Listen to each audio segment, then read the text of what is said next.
What you mean waiting for me? No, you ain't. Give me 1 second, ladies and gentlemen. There we go. All right. Okay. Welcome, welcome, welcome. We're going to go ahead and get started. You will need note-taking materials for this live. This is a learning environment, and you're going to be using your gray matter up and through here. So we're going to start by doing 3 deep cleansing breaths to let the brain know that we are going to use it. And we're going to calm the amygdala down. This is amygdala regulation when we're doing these deep breaths to let it know.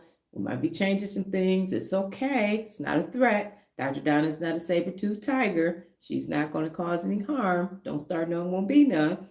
But for the most part, I come in peace. All right. Inhale and exhale on your own. 3 deep cleansing breaths. All right. Let's go.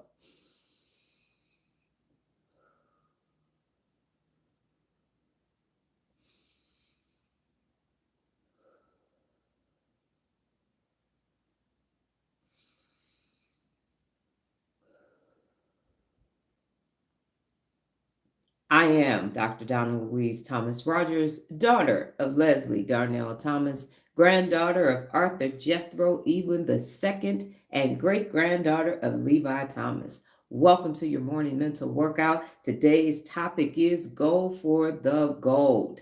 How did we get here? Neurogenesis, which is all these amazing neurons firing off. They create neuroplasticity, which is synaptic connections. You combine that with the 74 principles of real leadership and the theory of personal accountability, and you end up with neuropability. And that's the brain's ability to wire itself to use the 74 principles of real leadership for you to create unlimited neural pathways in your amazing brain so that you can access everything that's best about you day in and day out, minute by minute, nanosecond by nanosecond. And we use the working memory. Good morning, Lola, to make this happen. Now, your working memory is a bad mofo because it's doing all kind of stuff simultaneously. And yes, the actions may be temporary, but it is working dozens, if not hundreds of times per hour for every hour that you are awake. So it will behoove you to increase your working memory so your day works out best for you. Go for the gold. This is day number 603 live, and we are talking about the 11th principle of real leadership, going in chronological order, not in importance order, because the most important principle of real leadership is to hold yourself and others personally accountable. If you don't do that, the other ones don't work. It's really just that simple. It is the mud seal for personal accountability. So one of the quotes in the book for Go for the Gold is, go for the gold because that's what champions do. That's what champions do. When I wrote this book in 2008 and published it in 2009, I was referring to athleticism, but I was also referring to anything that makes you become a champion, grand, best, in everything that you decide to set out to do. I don't do it if I'm not going to become the best at it. If I'm not going to become my best, I am not about to put time, energy, effort, or mental faculties towards that end, because I do things at the highest level, set and maintain high standards, and be the best. That is what being a real leader is all about. So go for the goal. What does it do? It reflects ambition, peak performance, perseverance, and goal-directed actions. So it's similar to striving for excellence. I'm going to say that again. It reflects ambition, peak performance, perseverance, and goal-directed action. So I had physical goals when I was in the military, but I also had goal-directed actions. Get a good company command. I was going to command at 101st Airborne Division, Fort Campbell, Kentucky, until I decided it was time for me to go to save my own life. But in that moment, I definitely wanted to be the best. And at that time, being 101st Division Company Commander for the MP Company was the best company command position that you would have had, and I was on track to do that. So that's a regular goal. A physical goal, good morning, Regina, was that everybody was good at push-ups and everybody was good at running. And so at that time, the Army physical fitness test has changed immensely. However, back then it was 2 minutes push-ups, 2 minutes sit-ups, and a 2-mile run. And so I kept wanting to get to a sit up a second. And I never made it to that goal, but I did reach a goal and I broke 100. I used to be able to do 106 sit-ups in 120 seconds. Just something about, you can knock out 65 in that first minute, but just the body's ability to keep that rate up is not something that I was able to attain. But 106 in 120 seconds is pretty good if I do say so myself. So those are two areas just as examples for going for the gold. Now, the brain regions that are activated to go for the gold include areas that are involved in empowerment. And anytime you hear me say empowerment, the literature has said motivation. And so I know that motivation expires. I actually have a PA for the day, and I tell you that it is empowerment, because you need motivation. And motivation is an external thing. Even though they say self-motivation, it's not. That's why it's a $1.2 billion industry with motivational speakers and everything. I think it's $10 billion, but motivational speakers make about $1.2 billion on that platform, because it's like showering and eating and washing your clothes. You keep needing it and needing it and needing it from an external source. So anytime you hear me say empowerment, and I'm not talking about empower others for the principles of world leadership, I have replaced the word motivation, because motivation does not work. With all of the amount of motivation that we have, why do we have lackluster employees? Why do we have less than optimal conditions in working environments? Why are people not in great relationships? If all of this motivation is working, where are those people at that are participating in this motivation that is supposed to work? Because it's not supposed to work. It is short term, it is temporary, and you keep needing it again and again and again and again and again and again, almost like drugs. Okay, so empowerment instead, and it gives you focus, reward anticipation, confidence, and persistence. That's why you go for the gold, so that you will be able to use those brain regions and get empowerment, be able to focus, be able to do the reward anticipation for the dopamine boost that you so justifiably deserve naturally and not manufacturally. And it gives you confidence and persistence. And we also know that it's perseverance is part of this as well. And persevere during times of adversity is one of the 74 principles of real leadership. So there are 6 brain regions involved, and you can see them behind me, involved in going for the gold. Number 1, our favorite is always winner, chicken dinner, the prefrontal cortex. The prefrontal cortex and the amygdala show up every day. We are in day 11 and they are showing up every day. Definitely always paired together. And yes, the amygdala is on the list. So prefrontal cortex. So what is the function? Is executive decision making, planning and maintaining focus, and regulating your behaviors. That is where it happens. So if you find yourself acting like a damn fool, you are being led by your amygdala. Your amygdala is calling the shots, but the amygdala's job is to notify the prefrontal cortex that something is happening. And it is the prefrontal cortex responsibility to assess what the amygdala said and not take it for face value. Trust but verify, Ronald Reagan. So get the notification, the signals that are being sent, and then say, hold up, amygdala, that is not a saber-toothed tiger, okay? That's a growth opportunity. That's a bad habit that needs to be turned into a good habit. So thank you for the notification, but we are not about to stay in our comfort cocoon. So that is why you are regulating your behaviors in the prefrontal cortex. And the role of it is to help you, when it comes to go for the goal, is to help you set the goal, develop a strategy, stay disciplined, and override distractions or doubts. I'm going to say that part again. It helps you set the goal that you want to go for the gold. And then it develops a strategy, it stays disciplined, and it overrides distractions and doubts. So yesterday, we know that my amygdala was cutting the doggone food, so much so that I made worry the PA for the day and the real leader brain, and it is still not happy with these decisions that I have made since June 25th. And so the distractions and the doubts are on high alert. You know how you go to the airport and they tell you orange, they color code the alert. Whatever the high color code is, I've been to the airport a long time. Whatever that color is, that's what my amygdala is doing. And so I've decided to call my amygdala MIG, because yeah, that works, because my brain can't process. I don't know anybody named MIG, MIG, I have nobody, I could do MYG, but I'm not. I'm gonna do MIG. So MIG, it's like, okay, MIG, chill out. We're not about to do that. So Nola and I named her yesterday, and her name is MIG. And so MIG is cutting the food, for real, for real.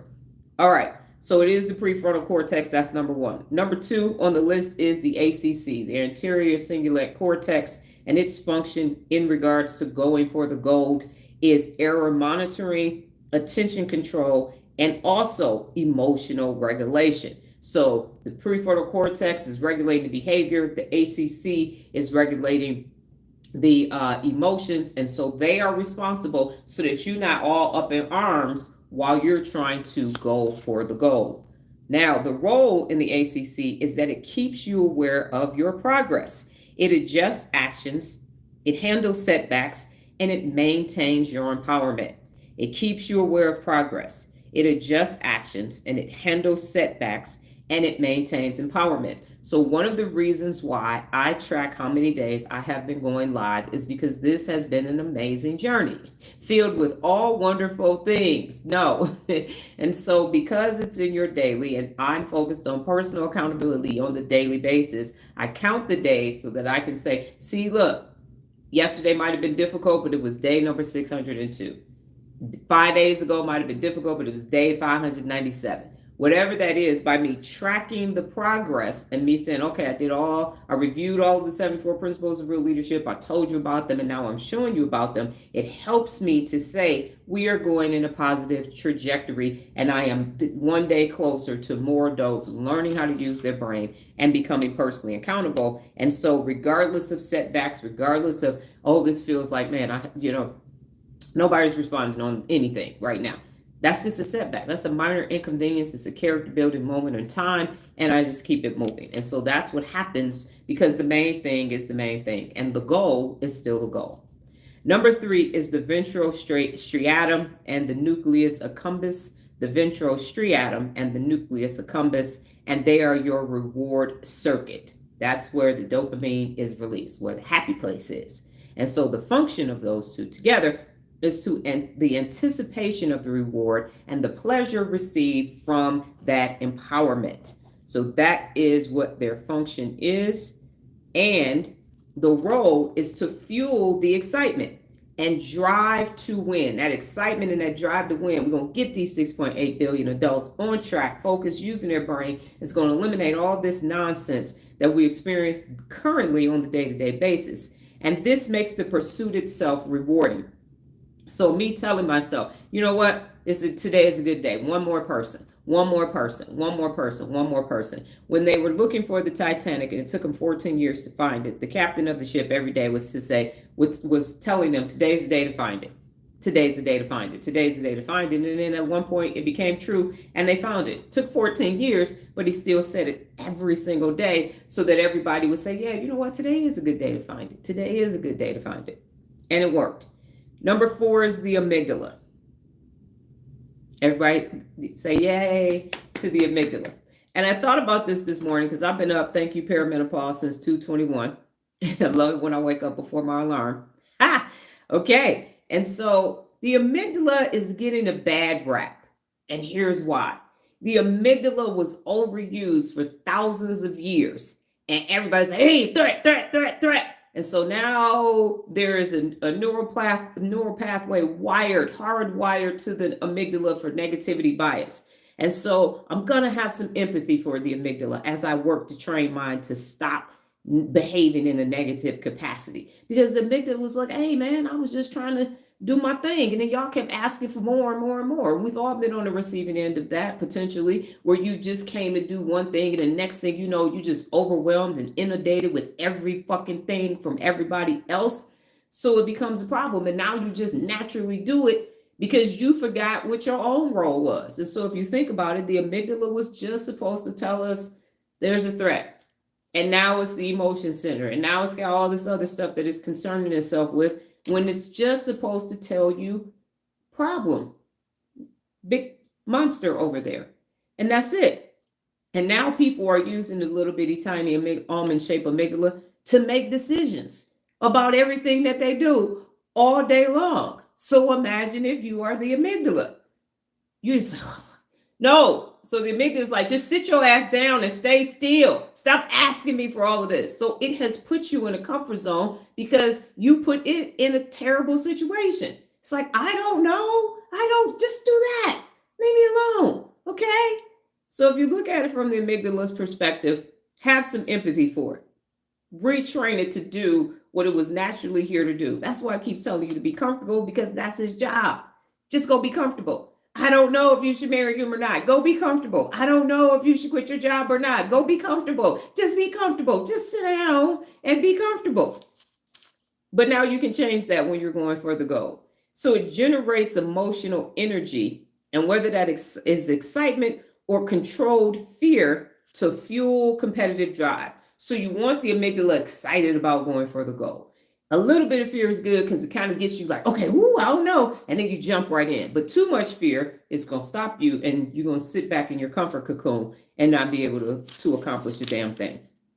Number 5 is the hippocampus. And the function of the hippocampus is memory consolidation. And so it's learning from past experiences. So when I was working on getting to 106 sit-ups, I had to remember when I hit 80, I had to remember when I hit 90, and then when I hit 100. And so it's telling you, this is what you did. This is when you took a break. This is what the workout was to get to that number. This is how you're going to get to the next number. And so it helped me get to my goal. And the role is it helps recall past achievements or failures to fine-tune your approach to winning. And that's what I did. I mean, I was doing elevated sit-ups, elevated push-ups, inverted everything. I'm just all kind of thousands of crunches and everything. My stomach was, it's pretty hard now, but it was rock solid back then, baby. Okay. And then number 6 is your motor cortex and your cerebellum. Motor cortex and cerebellum. And the functions are your movement coordination and your physical execution. And so my physical execution now for my current goal is to study the brain and then present that information to you. So I'm still physically doing something, even with me just talking. So it's not necessarily like workout related, but it's actually the action that you must take in order to get your goal accomplished. And so the role in the motor cortex and the cerebellum it's essential for your physical performance, and it involves athletic or performance skills. So right now I'm using performance skills. And when I was doing my sit-up goal, that was athletic skills. So in summary, the PFC is responsible for the strategic planning, the self-control, and the goal setting. The prefrontal cortex, when it comes time to go for the goal, is responsible for strategic planning, self-control, and goal setting.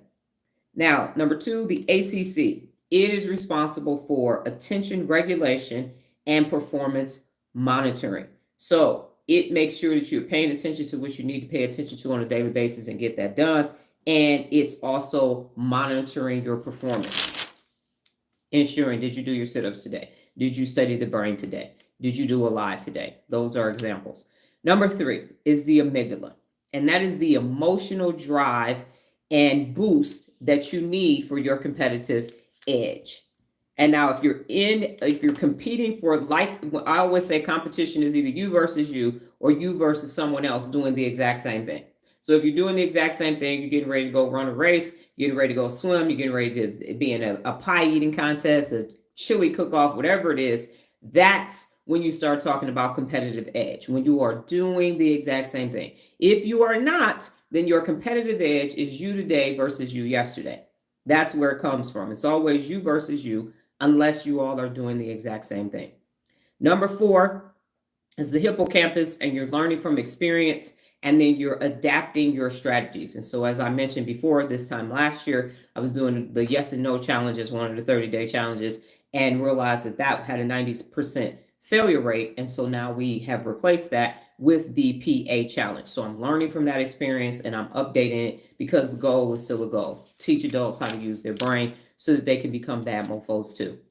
And then number 5 is the motor cortex and the cerebellum. And that's your physical execution and your motor precision. So I need to be very precise, especially back in high school when I was working on squad competition. Everything had to be boom, boom, boom. That's why we won. We beat those other 20 high schools out. And then the physical execution. For me currently, it's more studying and more reading and researching, reading, writing, and arithmeticing than it is the physicalness of actually sweat equity physically. So my brain is sweating, but not the rest of my body.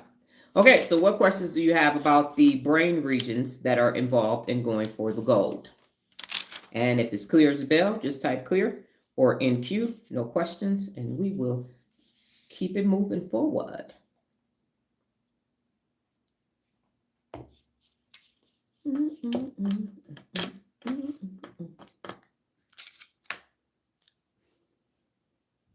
It's hot in here. I am getting so hot. I want to take my wig off. Okay. And Regina has something.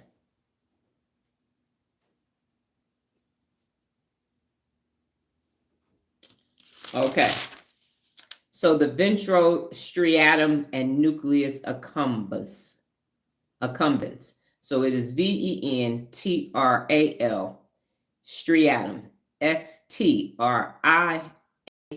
STRIATUM, and then the nucleus accumbens, NUCLEUS. I was about to flip those two letters.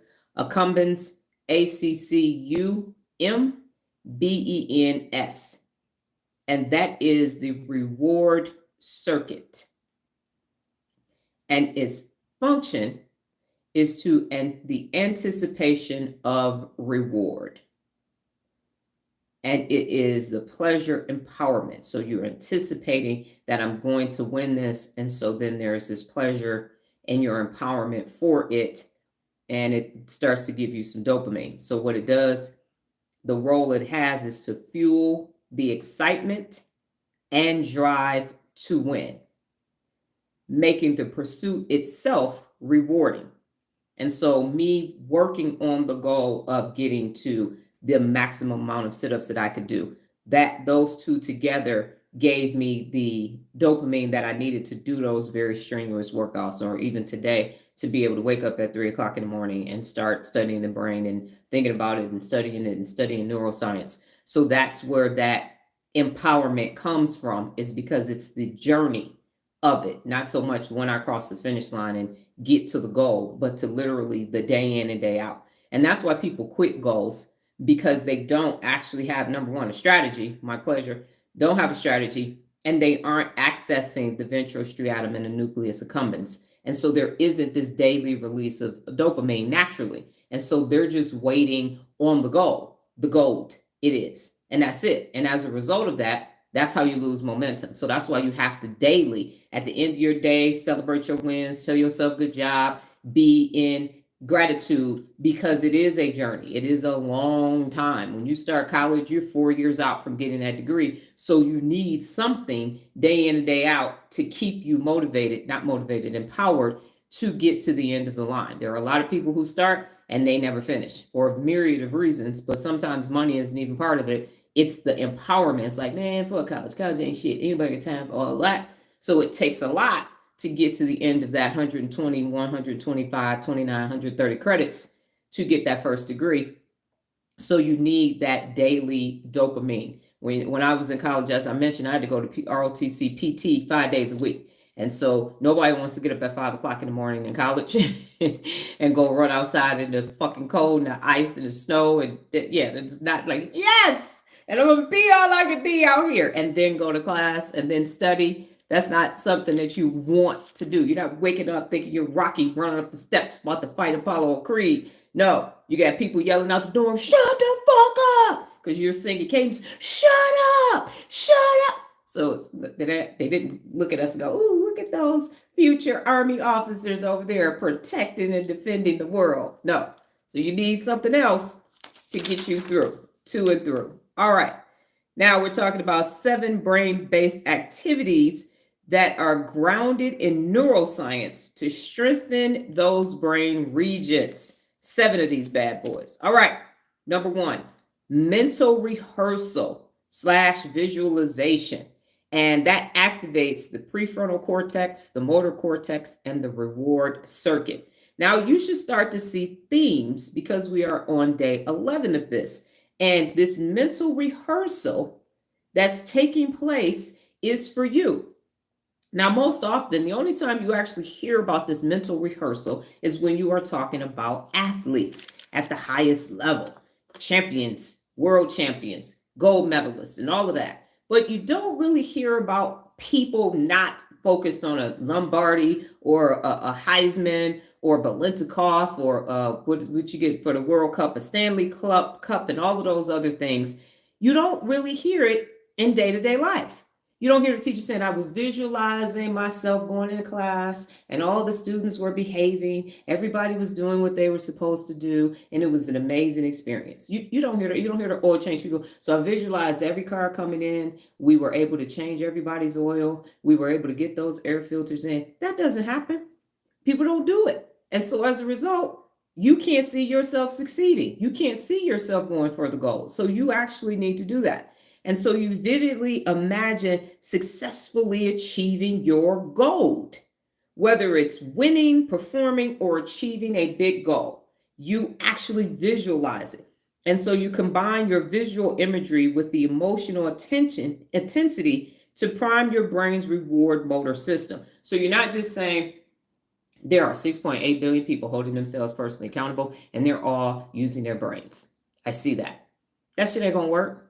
You got to say, man, ooh, I see it clear as day. Oh my goodness. Wow. It's going to be 6.8 billion people. Everywhere I go, people are going to be personally accountable. It's going to be second mile service. It's going to be amazing. Everything everybody is doing is going to be so great. We're just going to feel the energy everywhere we go. It's going to be amazing. Woo! It's going to be amazing. Let me go ahead and click that live button. That's how it has to happen. So you got to feel it. Because if you just say it, yep, so it's 6.8 billion people. They personally accountable. Good morning, ladies and gentlemen. It's me, Dr. Donna Thomas-Rodgers, daughter of Leslie Thomas, granddaughter of Arthur Evelyn. That's not going to work. There is no fuel. There will be no release of dopamine. It's not going to happen. And that's how you end up quitting. Then the neuroscience insight.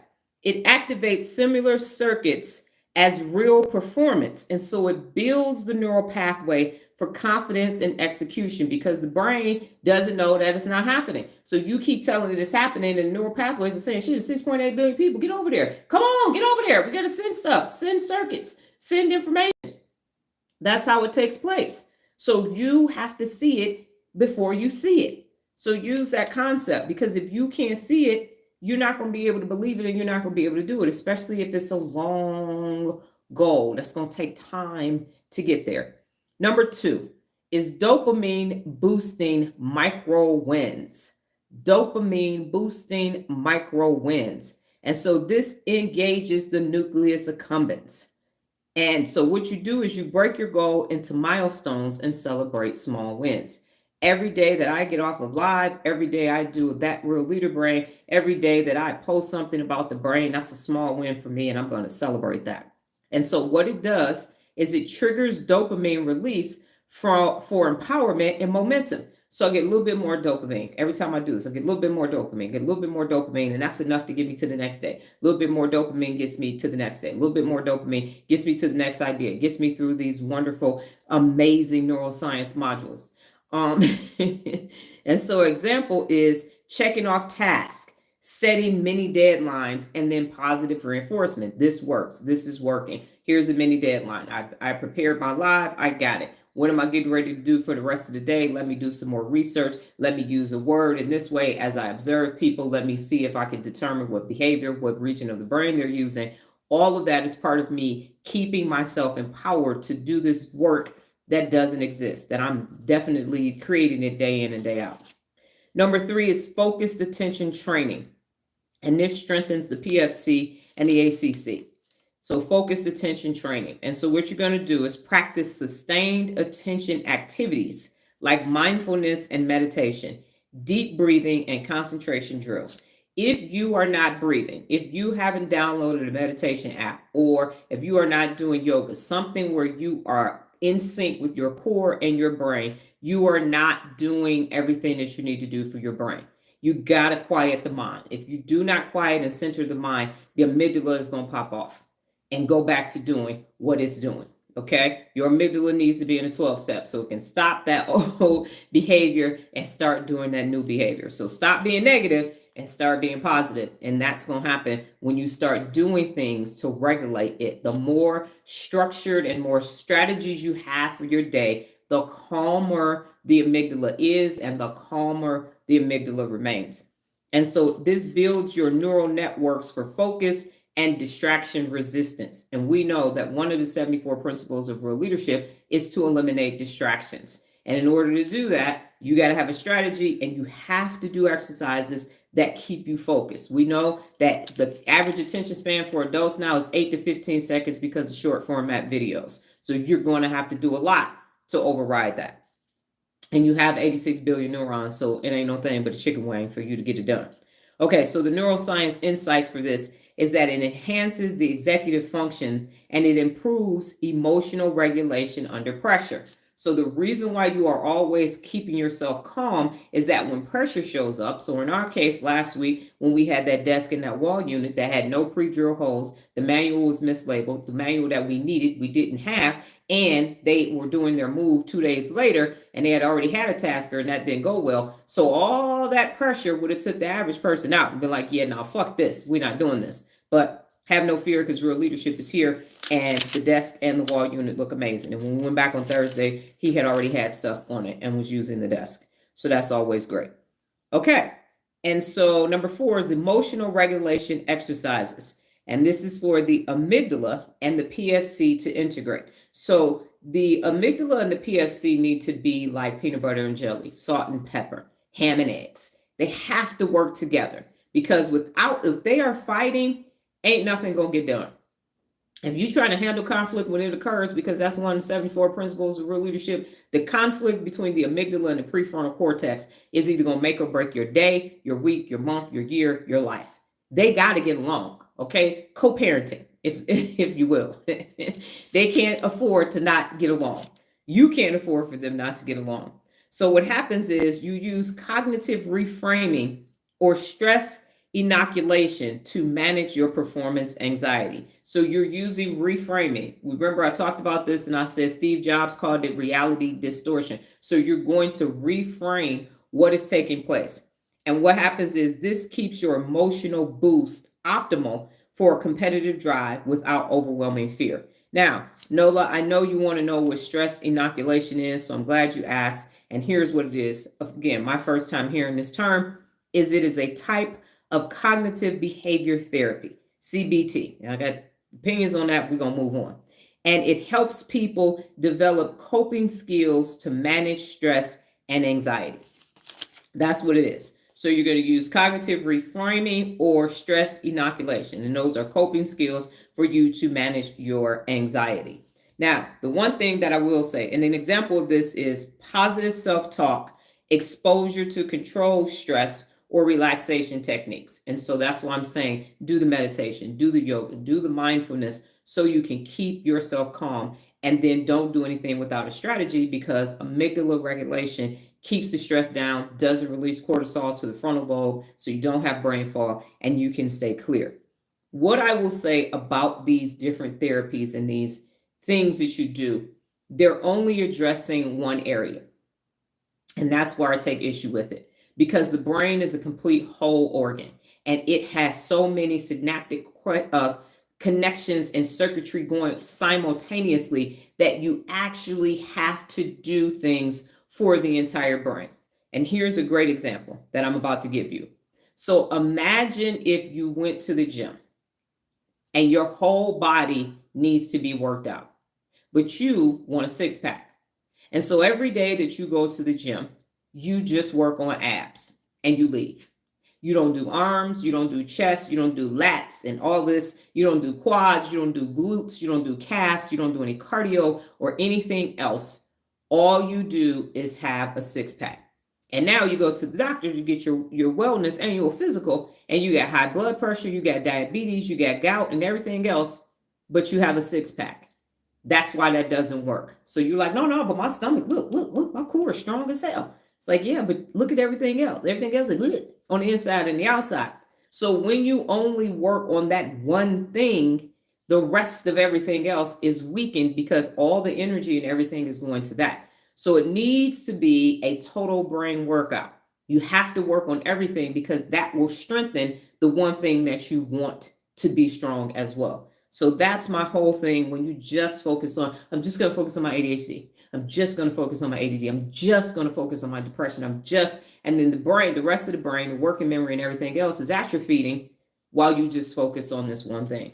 If I ever talk to a psychiatrist or a psychotherapist or a life coach or a counselor, or what do you call it, coaches, whatever, that's what I'm going to tell them.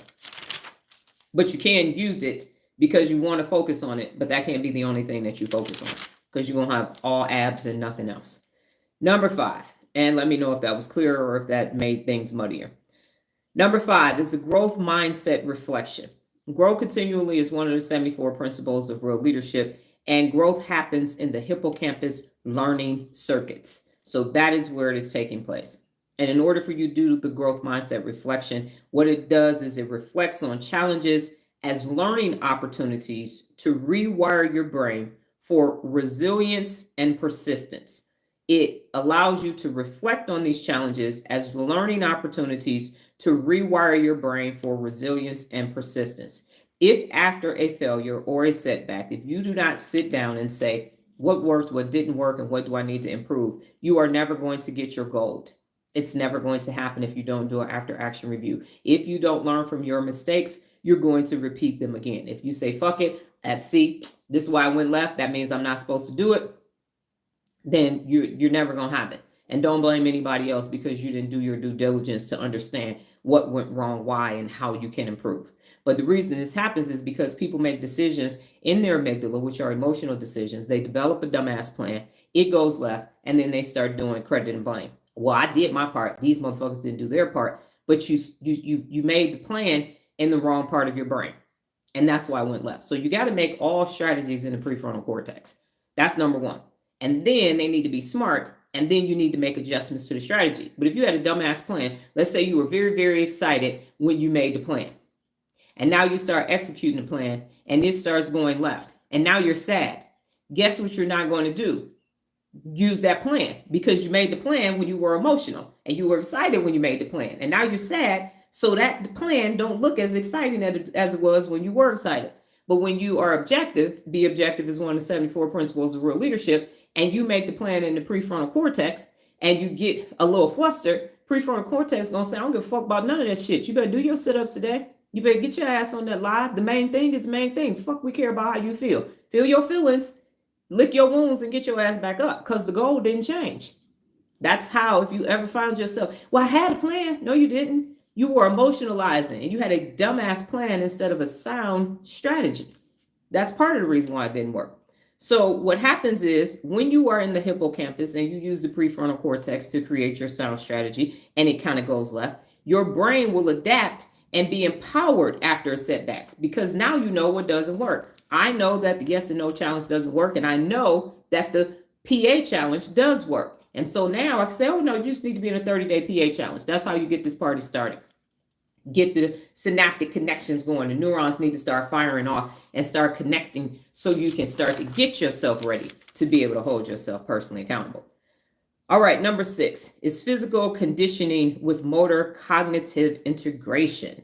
Physical conditioning with motor cognitive integration.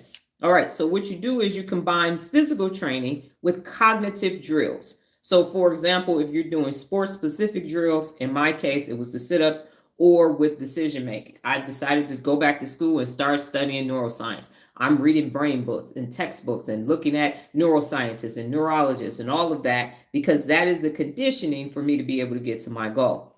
And what this does is it strengthens the motor cortex, so the cerebellum and the executive function coordination. So that's the physical conditioning. What do you physically need to do in order to make this goal happen? And then number 7 is peak state anchoring. So this is your neuro-emotional conditioning, peak state anchoring. So what you do is use specific physical gestures, breath patterns, or mantras to anchor high performance emotional states. So you can have a mantra like me. What do I say? I'm the baddest motherfucker walking the face of the planet Earth. I say that a lot, or I might say mofo, but I say it a lot because what it does is it links the brain circuits for confidence, empowerment, and energy. I mean, you can go ahead and say it. If you don't curse, just say mofo. Say I'm the baddest mofo walking the face of the planet Earth and see how you feel. And say earth. Don't say earth. You say earth with an F, not a TH.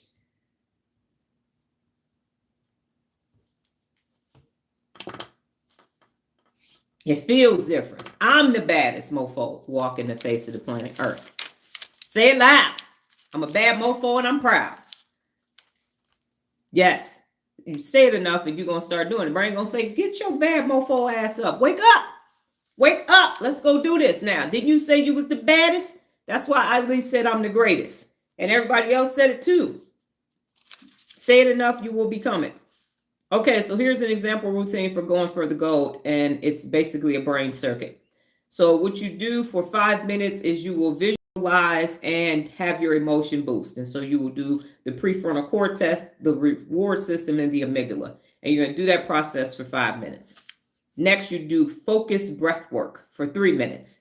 And what that's going to impact is your ACC and your emotional regulation. Get to that breathing, get to that centeredness for your brain so that you will be forever changed. Number 3 is micro win reflections. And you're going to do that for 2 minutes a day or more. And that gives you your dopamine and your empowerment circuit. So you say, wow, look at what I did today. Live went great. I read it. I got a 90 on my test and all of those things. And you celebrate the wins throughout. Because if you wait to the end and you don't celebrate any of your wins, you're going to feel like you're losing for as long as it takes for you to start winning. So celebrate those small wins daily. And then number 4 is the physical movement. So you need 10 minutes of motor cortex coordination, stretching, getting up and moving. So the brain can actually say, yeah, I got it. And you're activating other regions of your brain while you're doing this. So you need to physically be moving around. Can't just sit down. And they say sitting is the new smoking. All right, what questions do you have about the activities for the brain to do your goal for the gold? And again, it's the mental rehearsal, visualization. That's for the prefrontal cortex, the motor cortex, and your reward center. Number 2 is dopamine boosting for micro wins, and it engages the nucleus accumbens. Number 3 is focused attention training, and that strengthens the prefrontal cortex and the ACC. Number 4 is emotional regulation exercises for the amygdala and the PFC integration because they got to get married. Okay. Number 5 is growth mindset and reflection. That's the hippocampus and learning circuit. Number 6 is physical conditioning with motor cognitive integration. Physical conditioning with motor cognitive integration. And so what you do is you combine physical training with cognitive drills. So it's sports specific drills with decision making. So for example, when I was working on my abdominal training to get to my goal, I had to make the decision on what workouts I was going to do, when I was going to do the workouts. Was I going to do what days was I going to rest? Because technically you can work your abs and your calves 7 days a week and nothing will happen to them. And in that process, you strengthen your motor cortex. So your cerebellum and your executive function coordination. And for my currently, it's me doing my research. So me being in my neuroscience class, me reading brain books, me listening to neurologists and neuroscientists online to the best of my ability. Sometimes it's tough. So that strengthens the cerebellum and the executive function coordination. So it allows me to be able, first of all, to move my brain, but then to understand when it's time to do my sit-ups, how I can physically get it done based upon the decisions that I made in order to get to my peak performance. Please let me know if you have it.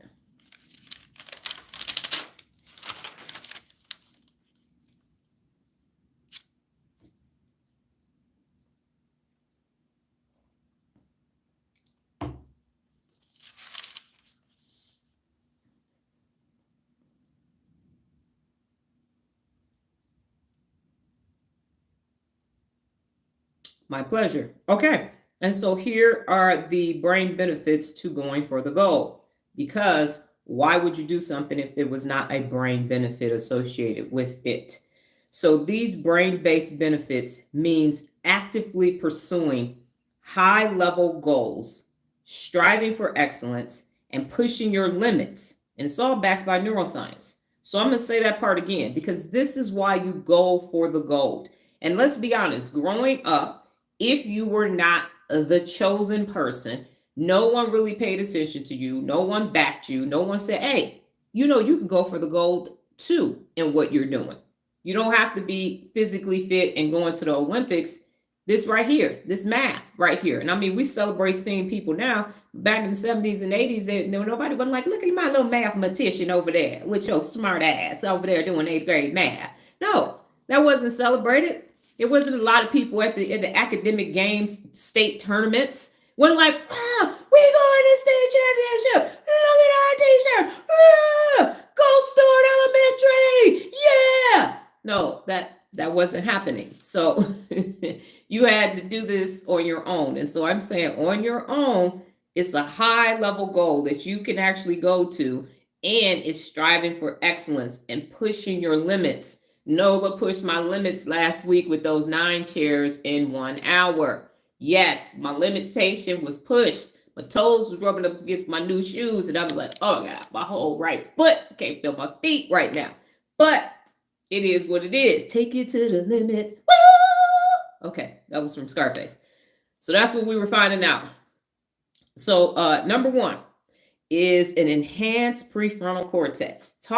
You talking about a good pickup line. Baby, let me enhance your prefrontal cortex. I'm going to take your prefrontal cortex to places you ain't never seen before. We're going to use those 86 billion neurons. Let me tell you. Woo! Have I got a brain book for you, Dr. Donna? Oh, say it ain't so. Tell me, Daddy, all about my brain. Oh my goodness. Yes. Now that's a pickup line. Swipe left or right, whichever one you do. I don't know. I'm not on the dating apps, but yes. So you're going to have stronger decision making. You're going to improve focus and concentration, and you're going to increase ability to plan and adapt under pressure. So you're going to have stronger decision making, improve focus and concentration, and you're going to increase your ability to plan and adapt under pressure. Last Tuesday was pressure like you wouldn't believe. And talk about adapting with every piece, with every screw, with every hinge. It was just adapt. Flexibility, be flexible. We sure had to be. And so why is this a benefit? Because high goal pursuits engages the prefrontal cortex, which governs complex thinking, strategy, and self-discipline. So that's why when I do something, and I told y'all who the top neuroscientist was, and I told y'all who the top leadership person was, because they are the best, the creme de la creme. That's what everybody is thinking about when they think about the best neuroscientists and people in the world. And so I go, okay, cool. Let me see what they're doing. Okay, I'm not going to do that because I ain't going to knock nobody off their square. Don't hustle on a crowded block. But I am going to see where the gaps are. And this is where the gaps are. And so, yes, I believe that I can teach 6.8 billion people to learn how to use their brains properly.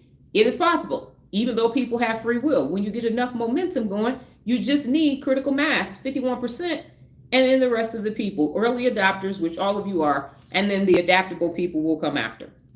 But you set that at that high level because it allows you to have complex thinking. My thinking is extremely complex. Now, I can explain it at a very elementary level, but I can also go very, very high. And it gives you self-discipline. And that is what you need in order to go pursue these very, very high goals. Number 2 is this a boosted dopamine and reward circuitry activation. And so what happens is you get this dopamine, you get this reward, and now it's like, woo, let's do that again. So it increases your empowerment and your drive.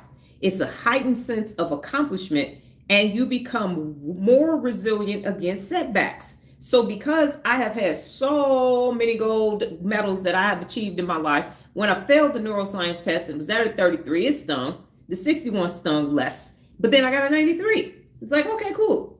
On to the next module. So why is this happening? Why is this a good benefit? Because striving for meaningful rewards stimulates the nucleus accumbens, and that builds a healthy dopamine response that fuels persistence. Now, the key word in that sentence is a healthy dopamine response. Healthy dopamine, not unhealthy, not manufactured. Just think of added sugar versus sugar. So when you have a go for the gold idea and then you go after it and you work on it and focus on it day in and day out, the nucleus accumbens is building up and saying, here, Dr. Donna, here you go. Here's your healthy dopamine for the day. Here you go. And then it fuels your persistence. So because you know, oh, I do this again tomorrow, I'm gonna get some more dopamine. Yes, you are. Some healthy dopamine is coming for you tomorrow. So you keep doing it again and again and again. Now, number 3 is strengthen emotional regulation. And this is for the amygdala and prefrontal cortex balance. Strengthen emotional regulation. So what you have is better control over fear and anxiety.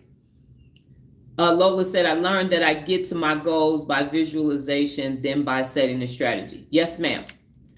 So strengthen emotional regulation. The PFC and amygdala got to get along. They have to. They have to be together in a partnership. So you get better control over fear and anxiety. And you have emotional stability during challenges. If we had lost our mind last Tuesday and let the amygdala take over, none of those things would have got done. We would have been arguing and damn near in physical altercation. But because of go for the gold more times than we care to count in these last 4.5 years, it was just time to get that done.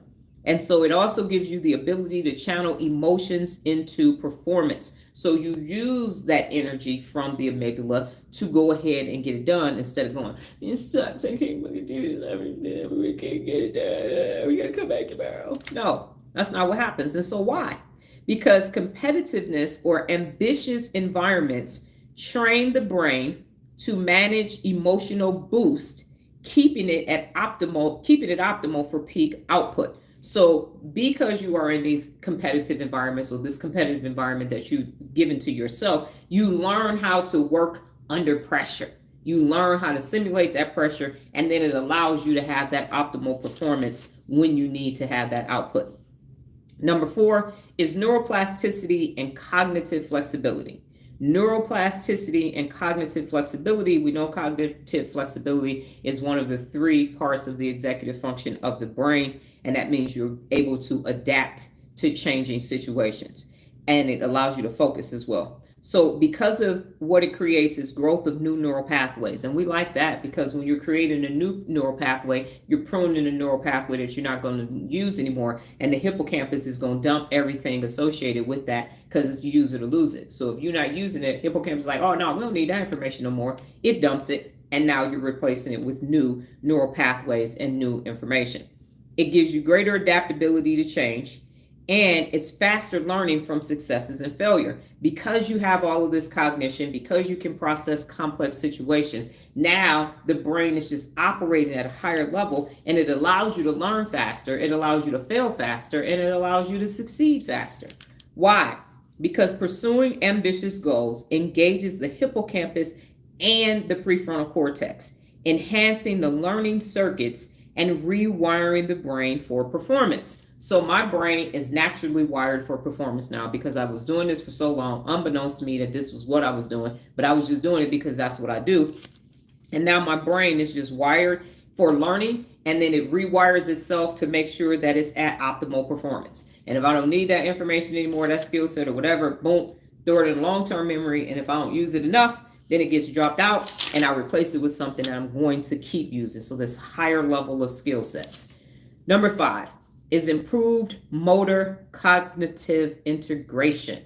Improved motor cognitive integration. And so you have a sharper mind-body coordination.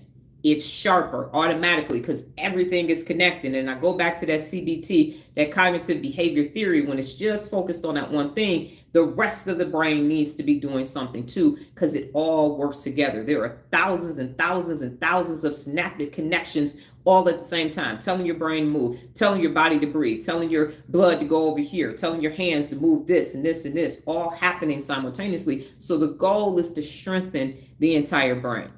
And then you have faster reaction times and smoother executions of complex tasks. 15 years ago, there's no way that I would be on this live, on this doggone phone, looking at comments, having a green screen, making the graphic, getting the information from ChatGPT, and presenting this information to you while looking at myself. No way that was happening 15 years ago. Absolutely not. And so why is this a benefit because higher level goal pursuits often blends physical and mental challenges, strengthening the motor cortex and the cerebellum circuits. So it puts them together because I physically have to write all of these notes down, and that's me using my fine motor skills. So when you do have a complex goal and you combine the physical with the mental, you end up becoming stronger. Number 6 is resilience building in the ACC. Again, this is our third time talking about resilience this morning.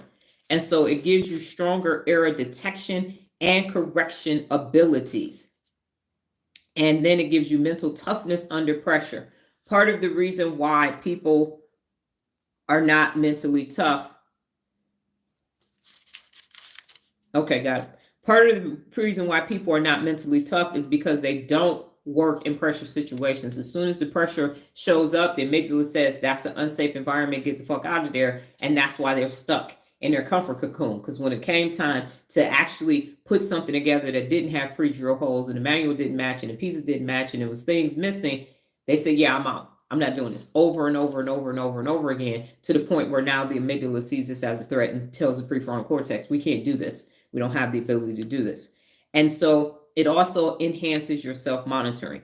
And so why does this do this? The ACC helps track performance and manages setbacks, and it reinforces persistence and goal focus. So when you sit there in that situation and go, ooh, neuroscience, oh, they talking about physics. Took me 4.5 hours to do this damn module. And they said it was only supposed to take an hour and 10 minutes. Yikes. Okay, let me take this test. 54%. Whoa. Okay. All right. Let me see what I did wrong. I gotta get this 80% or higher. Okay. Whew. All right. 81%. Time to move on to the next module. So that resilience, because I done failed plenty of times. So it's just like, hey, we failed. Review the strategy. Where did it go left? And let's move on. And then number 7 is increased confidence in self-belief circuits. Increase confidence in self-belief circuits. Believing yourself is one of the 74 principles of real leadership, and it's there on purpose, because if you don't believe in you, it doesn't matter if you have a whole cheering section. You can have 40,000 people shouting your name. If you don't believe in yourself, you're not going to accomplish anything. And so it's the activation of belief in self-efficacy networks. And just as a reminder, self-efficacy reflects confidence in the ability to exert control over your own empowerment, behavior, and your social environment. So basically, you are saying, I'm responsible for me. I can do this. I'm advocating for myself. And it also reduces negative self-talk, and it gives you a winner's mindset. So you don't say, man, you about dumb as a box of rocks. You start saying, I'm the baddest motherfucker walking the face of the planet Earth. So that's self-efficacy. You are affirming and confirming who you are, and it allows you to say, believe in yourself, and I can do it up here. Now you got to have some action behind that. You can't be sitting on your butt in your comfort zone just saying it. That's not going to work. You got to have the action to follow up with it. And so why? And this is because success experiences, even small wins, build neural confidence patterns, reinforcing future achievement and behavior. So if you read today for 15 minutes and you read tomorrow for 15 minutes, and now you done read Who Moved My Cheese in a Week, that's going to give you the ability to read The Science of Getting Rich, because both of those books are under 100 pages. And then you might move on to something that's 200 pages, and you start reading parables and business books. And then you work your way all the way up to read the 600-page Steve Jobs book. But you start small and you celebrate what you're doing at this level, and it increases your self-efficacy. So when people try to come along and say, I thought your dumb ass couldn't read. What the hell are you doing reading a book? A real book? Or is that Green Eggs and Ham? I've read it. And I'd like to talk about it. Have you read it? Because we could have a book club about it. No, you haven't? Well, read it and come back and let's have a conversation. So the summary of the brain benefits are this. Number 1, it's for the prefrontal cortex, and it allows you to have focus and executive control. Number 2 is the nucleus accumbens and the dopamine systems, and that gives you empowerment, and it's your reward sensitivity. I do this, I get a natural, healthy dopamine boost, so I do it again, and I do it again, and do it again. And next thing you know, I have a gold medal in my hand. Number 3 is the amygdala PFC integration. That is emotional mastery. And I love that 2 words put together, because when you can master your amygdala, you can master the rest of your brain and the rest of your life, because it's not creating interference and causing problems for the rest of the brain circuitry. Number 4 is hippocampus and neuroplasticity. So it gives you cognitive growth and adaptability. Cognitive growth and adaptability, which means you're going to have cognitive flexibility. So as your plan, your strategy changes, goes left or goes right, you can update it. But the main thing is still the main thing. Number 5 is the motor cortex and the cerebellum, and that is your mind-body peak performance. So your mind and your body are operating as one in order for you to have peak performance. And in this case, this right here, and my mind and my hand, writing all my notes, are operating at peak performance. Number 6 is the ACC, and that's where your resilience and your mental toughness comes from.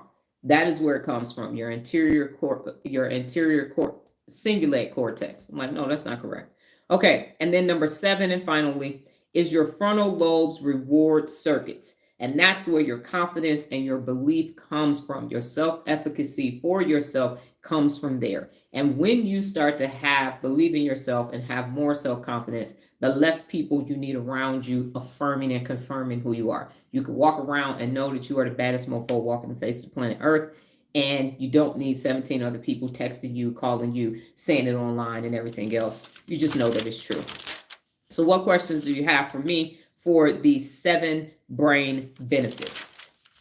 I'm going to do our working memory and answer our 2 questions and go out and leave. We're going to do our 8:30 appointment, which is hanging some photographs. Lola, I can see now, knowing the names and the parts and how they are being used gives me a better idea of how and when to use certain parts of my brain and what to do to get there. Knowing this, I believe. And you will continue. Yes. So the show me part is working. Is number 7, benefit happening in the frontal lobe?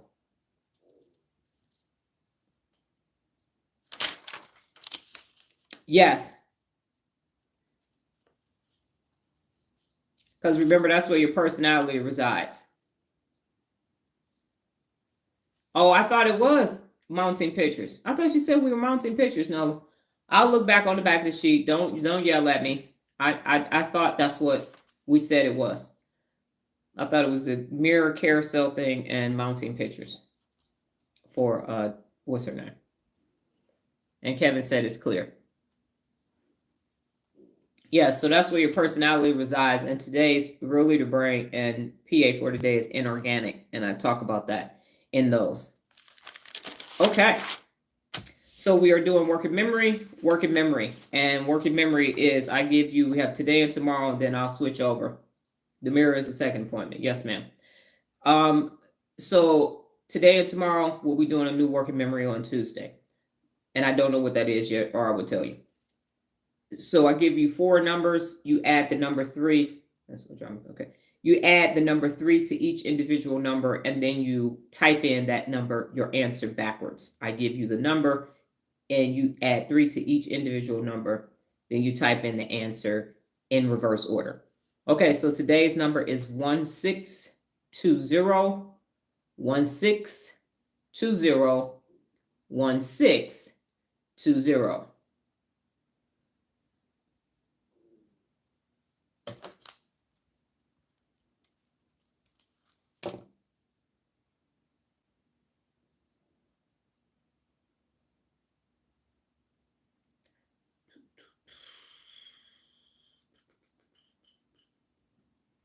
I had 9-3. You are correct, Nola.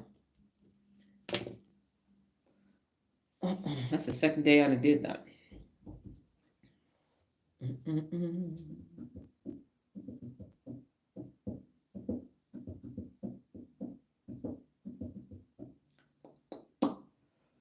Ooh. Yeah, that 221 is kicking in now. But we got time. I can take a nap today. 1620 1620. Correctamundo.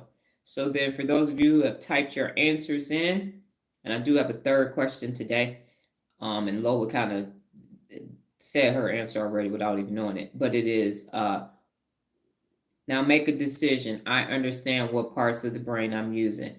3594. Yes. Okay, Regina. What did you learn today? What did you learn today? What did you learn about yourself? What did you learn today? What did you learn about yourself? And I'm just checking in with this question. It will not be every day, but it is one for today. How does your brain feel? So, what did you learn today? What did you learn about yourself? And how does your brain feel? And today I learned about stress inoculation. Didn't know that was a thing. I learned about myself that I had to change my goals and that I can only be focused on one thing because I had 6 separate goals. And now I have one goal, which is brain, and 3 action items under it. So I had to erase my, dry erase board and change it. Yeah, I learned stress inoculation. Me too, Kevin.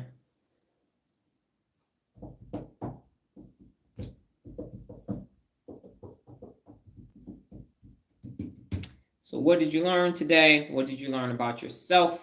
And how does your brain feel? I feel good about my brain. I feel good. Okay, Nola. I learned about myself hearing about the same parts of the brain over and over again. I understand them more. And that is the objective.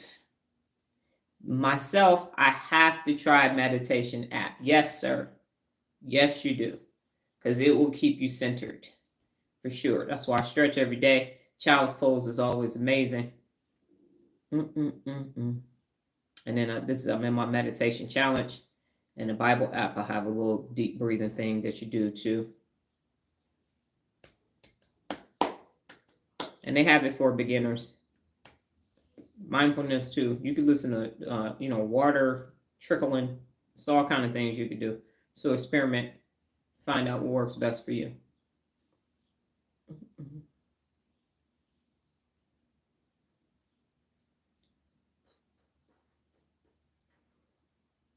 It's not really a hot flash. It's just how our house sits on the corner.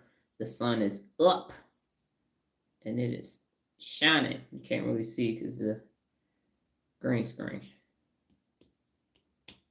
And my brain feels good. Even though Mig is over here trying to act the fool. Overall, I would say it's only taking about 6% brain capacity at this point. Noah said, I learned I need to see these graphics to get the parts because just hearing isn't enough. We need to make the page tomorrow. Do you have a note or do I need to make one? Please make one, my amazing offspring, because I got a lot of notes on my desk. So if you could put it on your desk, I would be very grateful and I would pay you 13 cents. I keep using these low ass numbers. No, like I ain't never gonna make no money off of you. The other day I said, I bet you 12 cents. All right, I bet you a quarter. She's like, what year is it? It's like, you take this downstairs for me, I'll give you 37 cents. And they're just random numbers that's coming to my head. I don't even have any paper money right now. I have to take coins out of her change thing and give it to her. All right. Lola, wow. With all this new information, I feel like a brand new person. Yes. That's awesome. That's how you're supposed to feel. Brand new. You got new neurons connecting. New neuroplasticity. New neuropability. That is a beautiful thing. No brain fog or diminishing brain fog. And Noah says, my brain feels connected, and that is awesome because we know that was not connected years ago. Oh no, what's happening here? YouTube, what am I doing? Where'd the thing go? There we go. Kevin, my brain feels fully active and aware. Fully active and aware. That is awesome because that is what, And I am seeking feedback because as I continue to go on my goal, I have to check in to make sure that the math is mathing, or in this case, that the brains are braining. Because if they aren't, then does it matter what I tell you? If it's not going to work, then that's a futile existence. And we don't want that. That would be no braino. Crack me up. That was funny. No braino. No, that would be no braino. Okay, I'm gonna start using that. Where? Let me put that. That's no braino.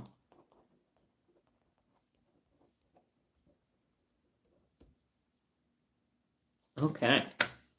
All right, ladies and gentlemen, thank you so much for taking time out of your amazing life to stop by and get your brain what it needs for you to be able to succeed on this day. Have a stern conversation with your amygdala every day and say, we got to get along. We got to partner together. Don't you want to be calm? Don't you just want to give me alerts when it's actually an alert? Wouldn't that be great? I know you want to be regulated. Let me do this. Okay? Chill out. I promise you, I won't do anything without a strategy. And you promise me you won't keep sending me no dumb shit. Okay? Handle conflict when it occurs, strive for win-win. The amygdala's like, I just want to be heard when I want to be heard. And I don't want to be used when I'm not, because I'm not equipped to be doing all that you asking me to do. You asking for too much. So can you please just let me do what I came here to do? And prefrontal cortex, why, of course. Yes, I can. Don't send me no false positives. Okay? And I won't send you any dumbass plans. And we will work together like that. Okay? All right. God willing, higher power, and the universe, I will be back por la mañana. Same time, same place, safe space, different brain t-shirt. You all go have a sun shining Sunday and also have a brain-tastic day. And we shall meet again mañana. Adios.